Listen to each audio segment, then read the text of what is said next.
other subjects classes also. So let's start today. In the last class, we were discussing what is atmospheric refraction. We just touched upon two examples, but today we will be going deep into atmospheric refraction. Okay. So now understand what is atmospheric. Let me just first give you a brief about what is atmospheric refraction.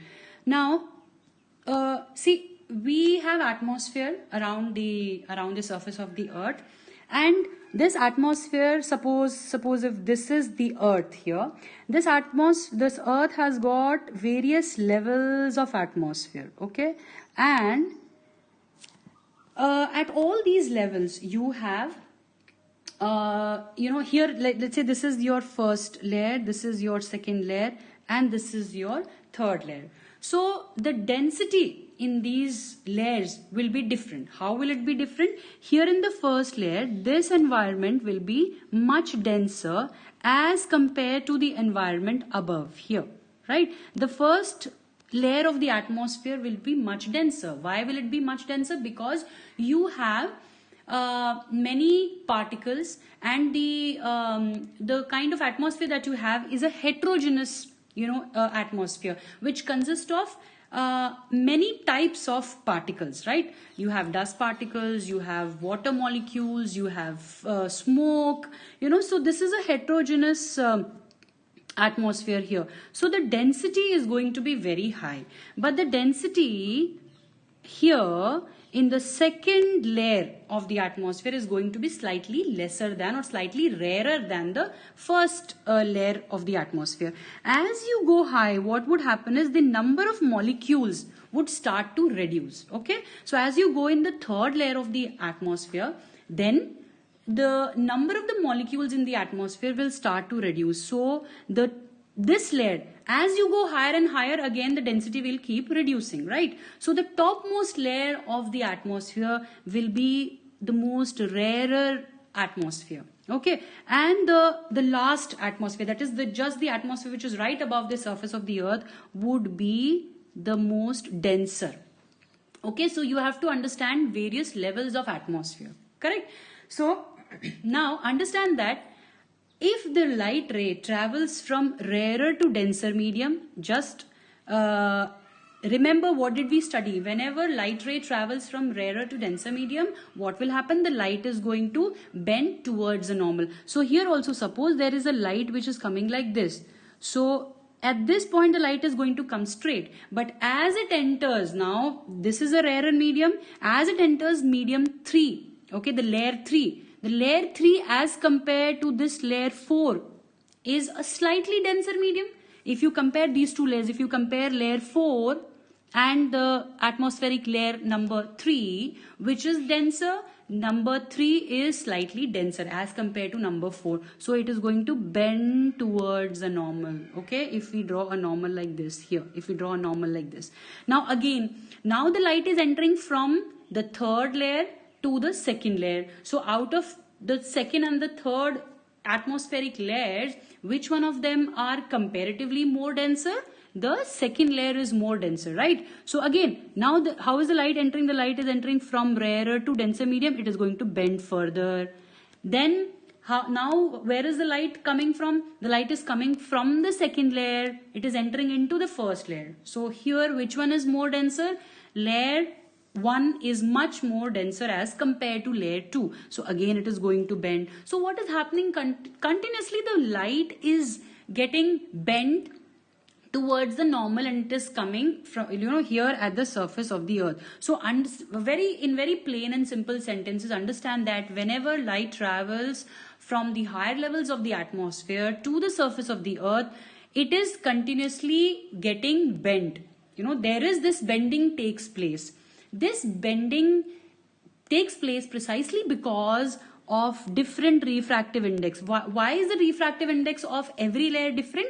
Because the density is different. At some layers there are more number of particles inside the atmosphere. At some other layer there are less numbers. So few layers are denser, some layers are rarer, right? Because the density is different, that's why we have different refractive index. And because refractive index is different, I told you the light will either bend towards the normal or the light is going to go away from the normal, right? So this type of bending is called as atmospheric bending or atmospheric refraction. Okay, is this thing very clear to you? The way the light bends is known as, this phenomena is called as atmospheric refraction or atmospheric bending. Okay, so this application, we will study the application of this atmospheric bending or atmospheric refraction in the next slides to come. Okay, so shall we move ahead? Next one is, now look at this picture which is right onto the right here. The boy is looking at a star, and what he sees is the star's actual position is this. This is the actual star here. This is the actual star here. Okay, this is the actual position of the star. But when he sees it, he actually sees it slightly high. This is the apparent position of the star. So the actual position of the star is position number 1, at position number 1. But he sees it here at position number 2. So first point, this is known as the real position. This one is known as the real position of the star because star is at this position. But when you view it from the surface of the earth, this position number 2 is your apparent position. This is your apparent position. What do you mean by apparent? Apparent means some false position. Okay, actually the star is not there. The star is slightly below this position. But how do you see a star? You see the position of the star slightly higher than the actual position of the star, right? So even if you're viewing the star from earth, or you're viewing any body from the earth which is at a much greater distance from the surface of the earth, you would find that you will not be viewing the true position of the body, but you would be viewing the apparent position of the body. Okay, now why is there a difference between true position and apparent position? Why do you have two positions? Okay, actually there is only one position, which is true position, but what you see is not the true position, but it is the apparent position. Okay, or you can say false position. Don't use this word false. This is just to explain to you that it's a kind of a false position. Okay, now why do you see that? Let's understand again. Let's say you are here again viewing a star, okay, which is at great distance from the surface of the earth. So suppose if this is the star that you're actually viewing. Now look at this.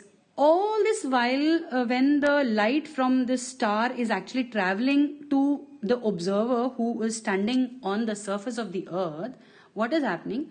Actually the star is here. The star is here at position number 1. Let's say this is the position number 1. Actually the star is here. But what happens? Suppose the light starts coming from this star. So the light will initially travel straight like this to the first layer of the atmosphere. So this that I've shown is starts here. First layer of the atmosphere starts. Okay.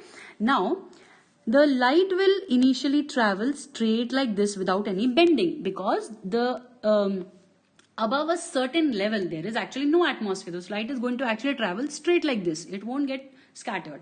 But after it actually encounters the first boundary, the first layer of the atmosphere, what happens is, now suppose this is my, let's say this is my first layer of the atmosphere, not means the layer which is just above the final layer of the atmosphere, the top layer of the atmosphere, and this is my this is my second layer of the atmosphere, then the third layer of the atmosphere, and then the final layer which is just above the surface of the earth. So we have different layers, right? Now look at this. The light is first going to travel straight to this point as it encounters the first medium. Now tell me, out of 1 and 2, which one of the medium do you think is more denser as compared to each other? 1 is more denser or 2 is more denser? Yes, it is the the second layer, the second where I have written 2, number 2 is much more denser as compared to the first one. If you compare 2 and 4, obviously 4 is more denser. If you compare 2 and 3, obviously 3 is more denser. But if you compare 1 and 2, the second layer which I have marked is more denser than as compared to the first layer. So what is going to happen? The light is going to bend like this. Now compare 2 and 3 now. As it enters the third layer, again 3 is more denser, so it is going to further bend. Okay? Yes. As from 3 it is coming even closer to the earth's surface, it is further going to bend like this. So the last ray, the last path of the light that we see is actually this. The last one is actually this. Okay. So what do we feel? We will feel that the light must be entering from somewhere here, Okay, something like this. So this position becomes our apparent position. Okay, actually the position is only 1.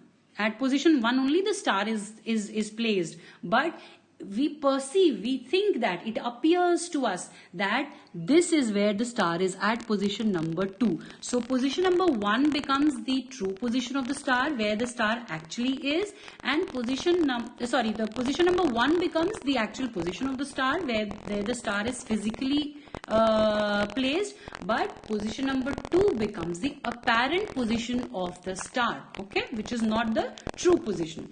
So this is how the bending of any light which is coming from a higher levels of atmosphere will take place. Let's also understand one more if you have not understood it. Again, I'm repeating it once again. So let's say you have this a person is on the surface of the earth, is standing and he is trying to look at a star.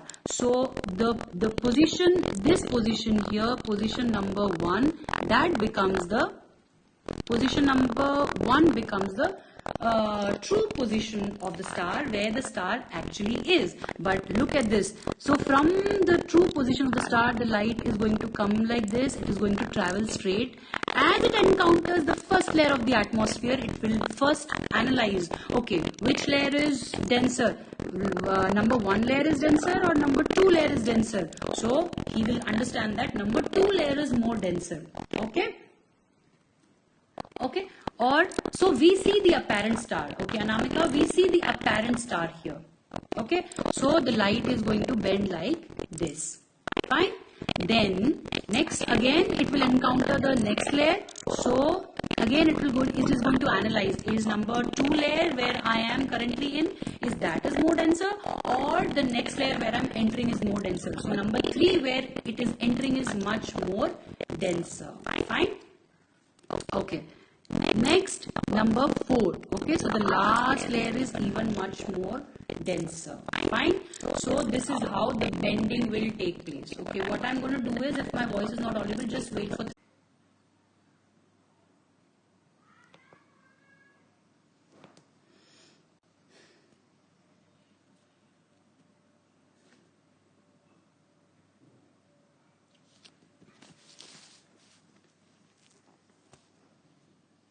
Okay, now am I audible? Now is the voice clear?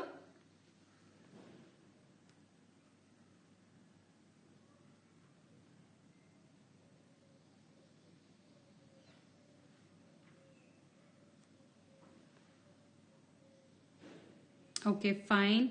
So now this slide is very, very important. This slide is very important. Why the apparent position of the star appears high? Okay. This slide you got to note down all the points why the apparent position of the star appears high. So now we have learned why does it appear high, but I've just given you all the points here so that you can just copy these points straight away and make your own notes. Okay. So understand the first point. Why is the apparent position high here? Because firstly, the refractive index of the medium is gradually changing. Is that all very clear to you? How is the refractive index changing? Yes, the refractive index is changing because see, if this is the eye and these are the various layers of the air, then the topmost layer here, the first layer is going to be rarer. The second one is going to be denser. The third one is going to be further denser, right? So refractive index of every layer is gradually changing, right? This is understood? Okay. See, most of the rays will get refracted. Saksham, most of the rays will get refracted, because there is no other medium here. The light cannot go anywhere. Even if few are reflected, we won't know about it. We don't have any data about it. Okay. Now, next is the atmospheric refraction occurs in all the layers of the atmosphere, because all the layers of the atmosphere are different. They have different density, different refractive index. So refraction is going to occur at all the layers. Suppose for example, all these layers have the same density. There is no change in the density. Okay, so what would happen? There is no refraction which would have taken place. But now, because each layer has got different density, different refractive index, refraction will take place. What is refraction? I told you, refraction is only when light travels from one medium and enters in the second medium. It is refraction. So here the medium is changing every time. So that's why refraction, atmospheric refraction, you got to write atmospheric refraction will take place it will occur in all the layers. Okay. Next is the starlight will bend towards the normal. Every time it is going to bend towards the normal. Why? Because the light is traveling from a rarer medium to a denser medium. Okay. That's why it will always bend towards the normal. Next is the apparent position of the star is slightly different from the actual position and it appears high. That's why the apparent position is different from the true position, because what we are seeing is only an apparent position. Okay, so these are the 4 points that you have to jot them down in your notebooks so that you can make good notes of the very, very important questions. Okay, fine. So next question, which is linked with this question, is why do stars twinkle? Okay, why do it is the same with sun also. Yeah, it is same with sun also. When we see sun, it is not the true position that we are seeing. It is the actual position of the sun. Okay, next question is why do stars twinkle? Now, first point, why do stars twinkle? It is very, very logical. First is that the stars are very far away from the surface of the earth. They are not as close as the planets are. So first point is that they are very far away. So I have marked here, this is a star here, and this is the earth from where we are actually observing the star. First thing is that they are quite far from the earth's surface. That is the first point. Next is they approximate to a point size source of the light. What do you mean by point size? Point size means only a point, only very small, because they are quite far. Right? That's why they appear to us as if they're just point size. Okay. Since the physical condition of the Earth's atmosphere is not stationary, what do you mean by physical condition? Physical condition means sometimes the temperatures are different. Sometimes see the density of every layer is different. The particles are also continuously moving in the air. It is not like the particles are stationary, right? The particles are actually moving in the atmosphere. So that's why I say the physical condition of the Earth's atmosphere is not stationary. Okay, there the temperature is different, the humidity is different, the particles are moving. So there is a lot of changes in the atmosphere which is happening. So the path of the light which is coming from the stars also varies. For example, suppose you light a fire. I gave you the other day, we were talking about lighting a fire. When you light a fire and when you look through that, through that atmosphere, suppose there's a fire and right at the opposite to you, your friend is sitting. So when you look through that, what do you see? You see your friend's image a little waving, right? So why is it so? Because the atmosphere which is right above where the fire is lit is actually not a stationary, right? It is continuously moving. It is continuously changing. So that's why you also see that waving effect, okay, or a little shaky image you will see. So the same applies here also, because when the light is traveling from the star to the surface of the earth, this environment is continuously changing. The physical conditions are not stationary. So the path of the light will also change. It will also appear to you as if it is shaking, it is twinkling. Okay. The second reason is that the apparent position of the star is also not stationary. Okay. The apparent position of the star it is different from the true position of the star. Okay. That is the fourth point. The amount of the starlight entering the eye flickers. Sometimes a star would appear bright and sometimes a star would appear a little fainter. So suppose if the environment is stable, then it would appear a little much more brighter to you. Suppose if it is waving, if it is flickering, then the starlight would appear twinkling to you. Little fainter to you. So that's why the stars end up twinkling. Okay, so this effect of sometimes the star getting brighter, sometimes the star getting little fainter is known as your twinkling effect. So these are the 4 points which you must write in order to reason why the stars twinkle. Okay. Another question which has been put up is, ma'am, as the light bent towards the normal, then this diagram is not possible. Yeah. See here in this case, what I have done is, in this case, this is actually, this diagram, don't draw it like this. What I've just tried to, in this diagram, I've just tried to show you as to how are the different layers. Otherwise, the diagram has to be something like this, and then something like this. So probably this is the true position. Okay, this is the true position and this is the apparent position. So this way you can draw, or you can slightly tilt it further, like as I've drawn in the previous. Okay, fine. Yeah, the path of the light ray coming from the star varies continuously. The third point is this: why will it vary continuously? Why will the path vary? Because the environment is not stable.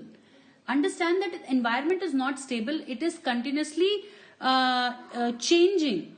Okay, the molecules are moving continuously, and this heterogeneous environment that is there, that is continuously changing. So something which changes continuously, if you look through such an environment, it would look as if it is flickering, or it is shaky. It is twinkling. So it would appear to you like that. Okay, fine. Does that answer your question? See, nothing twinkles. Saksham, nothing twinkles. It is only when we see the stars from such a large distance, then it appears that it is twinkling. Otherwise, it doesn't twinkle. Next, now this would answer you, why don't the planets twinkle? Now, stars twinkle. We know that. Okay, at least they appear to twinkle. But why is that the planets do not twinkle? First point, as I told you in the previous case also, the first point would be that the planets are much, much closer to the surface of the earth as compared to the star, first of all. Okay. Next is, now just this is the planet that I have shown here. This is the entire planet. Now if you consider the planet, suppose, have you seen those torches in which you have small LED bulbs? Suppose 50 LED bulbs are there in that torch. So what would happen when you light them? All 50 would actually get lighten up, right? So the light is coming from all 50 of those small little bulbs that are there in the tube light. So in this case also, if this is the planet, this is the planet, just imagine that whatever light is coming from the planet, that light is made up of small point size light sources. Okay, the entire planet can be considered as to be consisting of small point size sources of light. Small light point size sources of lights are there, and these sources of light are actually giving out the light. Okay, and these lights are going to travel to the earth, right? Now what will happen is, every single, understand this point very carefully, every single point source of the light, every single small dot, the blue dot that I have shown here, which is the source of the light, is going to flicker. Every small point size source in that planet is going to flicker, is going to twinkle. But when all these point size sources are flickering at the same time, they will nullify the effect. Nullify means they will cancel the effect. Together, when you see from this distance, it will not appear to you as if they are twinkling, right? That's why the planets do not twinkle. So look at the second point. Together, if we consider a planet to be a collection of large number of point size source of light, total variation in the amount of light entering our eye from all the individual point size sources will average out to be 0, thereby nullifying the twinkling effect, which means that every point size source, every blue dot that I have shown on the slide here, it is a small point size source. So every source will have some twinkling. Every source will have some kind of twinkling effect. But when all these point size sources come together, then it will nullify the effect. Okay? It will cancel out the effect. So you do not find planets twinkling. You only find the star twinkling. Suppose if the planets are at that great distance as same as stars, then even the planets also would appear twinkling to you. But now they are not as far as the stars are. So that is the main reason. Okay. So because the more the distance, the more the number of layers you have and the more twinkling effect you will have, right? The more atmospheric refraction you will have. Correct? So that is the reason why planets do not twinkle.